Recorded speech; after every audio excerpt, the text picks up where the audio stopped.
आज हम बात करने वाले हैं संशोधित वितरण क्षेत्र कार्यक्रम क्षेत्र योजना यानी कि रिवैम्प्ड डिस्ट्रीब्यूशन सेक्टर स्कीम के बारे में। केंद्र सरकार के विद्युत विभाग की एक योजना है।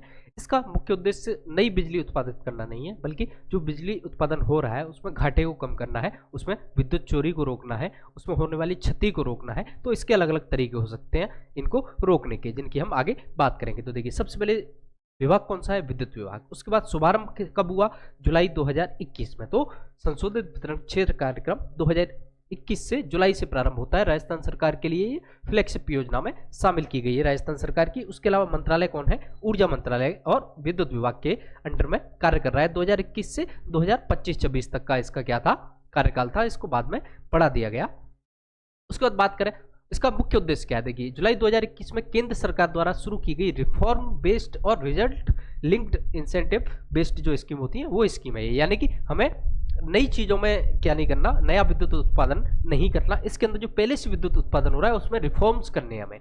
इसके अलावा ये आईपीडीएस एवं डीडीयू जीजेवाई दो योजनाएं पहले चल रही थी, उन्हीं का क्या है? संशोधित रूप है। उसके अलावा नोडल एजेंसी कौन है इसमें? आरईसी, जिसको हम रूरल इलेक्ट्रिफिकेशन कॉर्पोरेशन या पीएफसी जिसको कहते हैं, पावर फाइनेंस कॉर्पोरेशन। ये दो संस्थाएं हैं जो इसके लिए क्या है? जिम्मेदार है, इसके साथ में कार्य करती हैं, आरईसी और पीएफसी। इसके बाद एटी एंड सी हानि में कमी करना। ये क्या होता है? ये देखिए, aggregate technical and commercial loss को रोकना है। टेक्निकल लॉस क्या होता है? जैसे कि कोई ट्रांसफार्मर खराब है, जैसे कि विद्युत मीटर के अंदर कोई खराबी है, या फिर किसी अन्य प्रकार की खराबी है, उसको हम कहते हैं टेक्निकल लॉस।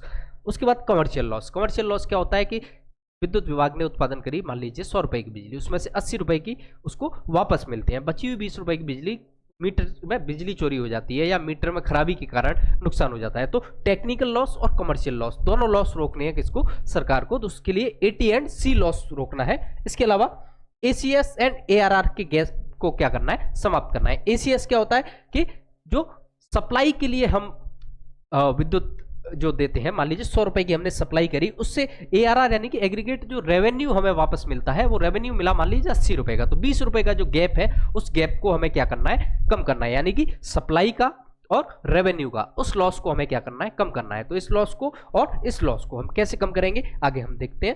कि देखिए, सबसे पहले बजट की बात करें तो 3,03,758 करोड़ रुपए कुल 5 साल का इसका क्या है? परिव्यय है। 97,631 करोड़ रुपए केंद्रीय बजट सहायता से है। इसके अलावा पार्ट ए जो मैंने बताया कि हम टेक्निकल लॉस और उसके अलावा दूसरा लॉस कौन सा था? Commercial loss. उनको कैसे रोकेंगे? देखिए, पार्ट ए कि हम क्या करेंगे? प्रीपेड स्मार्ट मीटर लगा देंगे, जिससे कि मीटर में बिजली चोरी कम हो जाएगी। कृषि फीडर क्या करेंगे? हम पृथक करेंगे, इसकी मांग बहुत समय से चल रही है। इसके बाद हानि न्यूनीकरण एवं सब स्टेशन क्या करेंगे? स्थापित करेंगे, यानी कि बीच में सब स्टेशन लगाएंगे, जिससे कि बिजली क्या क्या है कि बिजली के पहुंचने के कारण, लंबी लाइनों के कारण, लंबी दूरी तक बिजली ले जाने में भी हमें बहुत सारा बिजली का क्या होता है? लॉस होता है। तो बीच में सब स्टेशन क्या करेंगे? स्थापित करेंगे। उसके अलावा प्रीपेड स्मार्ट मीटर लगाएंगे, जिससे कि बिजली चोरी हमारी रुके। उसके अलावा पार्ट बी में क्या करेंगे? हम नई क्षमता का निर्माण करेंगे, कार्मिकों हेतु प्रशिक्षण कार्यक्रम देंगे। इसके अलावा योजना क्रियान्वयन हेतु सहायक गतिविधियां चलाएंगे। तो पार्ट ए हमें याद रखना है। पार्ट ए का मेन उद्देश्य क्या है? जो aggregate technical and commercial loss था उसको हमें क्या करना है? कम करना है, जो योजना का मुख्य उद्देश्य था। इसके अलावा बात करें स्मार्ट मीटरिंग, प्रमुख विशेषताएं। देखिए, 25 करोड़ स्मार्ट मीटर का हमारा क्या है? लक्ष्य है। दुनिया का सबसे बड़ा स्मार्ट मीटरिंग कार्यक्रम चल रहा है हमारे यहाँ, टोटेक्स। कैपेक्स प्लस ओपेक्स मॉडल पे क्या कर रहा है? चल रहा है। हमें याद रखना है, अगर पूछे कि टोटेक्स क्या है, टोटेक्स है एक दुनिया का सबसे बड़ा स्मार्ट मीटरिंग कार्यक्रम। पीपीपी यानी कि प्राइवेट पार्टनरशिप मॉडल पे क्या कर रहा है? काम कर रहा है, और एएमआईएसपी के माध्यम से क्रियान्वयन हो रहा है। इसके अलावा सामान्य राज्यों हेतु अनुदान कितना है? अगर मीटर स्मार्ट मीटर के लिए 900 रुपए लागत, या तो 900 रुपए मिलेंगे या फिर 15%, जो भी कम हो वो सरकार देगी। अन्य राज्यों के लिए क्या है? 1350 रुपए, या जो विशेष श्रेणी के राज्य होते हैं जैसे पूर्वोत्तर राज्य होते हैं या अन्य जो विशेष श्रेणी वाले राज्य हैं उनमें 1350 रुपए। तो सामान्य राज्यों में 900 रुपए की सब्सिडी और अन्य राज्यों में, विशेष राज्यों में 1350 रुपए की, अथवा 22.5%, 900 या 15%। इसके अलावा जून 2025 तक देश भर में लगभग 3.46 करोड़ स्मार्ट मीटर क्या कर चुके हैं? हम स्थापित कर चुके हैं, जिनमें से 2.27 करोड़ आरडीएसएस यानी कि इस रिवैम्प्ड डिस्ट्रीब्यूशन सेक्टर स्कीम के अंतर्गत हमने क्या किए हैं? स्थापित किए हैं। कितने?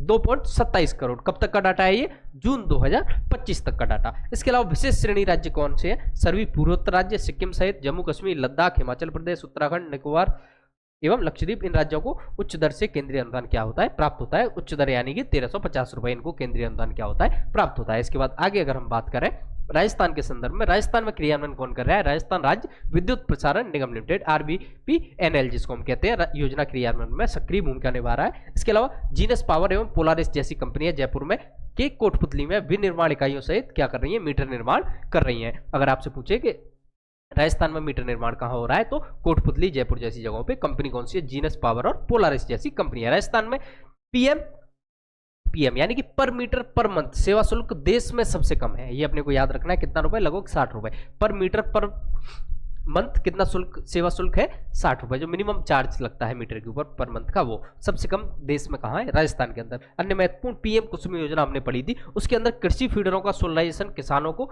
दिन में सस्ती मुफ्त बिजली जो है वो इसी योजना के माध्यम से हम क्या कर रहे हैं, कनेक्ट करके दे रहे हैं। फंड जारी हेतु डिस्कॉम को रिजल्ट इवैल्यूएशन मैट्रिक्स में न्यूनतम 60% अनिवार्य है। ये इनकी कुछ शर्तें हैं जिनके ये क्या करते हैं, कार्य करते हैं। इसके अलावा ये थी हमारी कौन सी scheme, RDSS revamped distribution sector scheme, यानी कि संशोधित वितरण क्षेत्र योजना, जिसमें हमें याद रखना है सबसे पहले इसका विभाग ऊर्जा विभाग के अंदर विद्युत, ऊर्जा मंत्रालय के अंदर विद्युत विभाग कार्य करता है। इसके अलावा मेन उद्देश्य क्या है, नई बिजली स्थापित करना नहीं है। नई बिजली स्थापित करने की बजाय जो पूर्व में नई बिजली सेवाएं देना नहीं है, जो पूर्व में बिजली हमें उत्पादित हो रही है उसी का हमें क्या करना है, उसकी चोरी रोकनी है, उसकी हानि रोकनी है, उसकी क्षति रोकनी है, कि जितनी बिजली हम उत्पादित करें उतनी ही बिजली हमारे जो ग्राहक है उन तक पहुंचे और उनसे भी वापस उतना ही हमें क्या मिले, रेवेन्यू मिले। तो दोनों चीजों को रोकना है, टेक्निकल हानि रोकनी है, उसके अलावा कमर्शियल हानि रोकनी है। टेक्निकल हानि हम खराब ट्रांसफार्मर, खराब मीटर, इन सारी चीजों में बदलाव करके नए सब स्टेशन स्थापित करके कर सकते हैं। और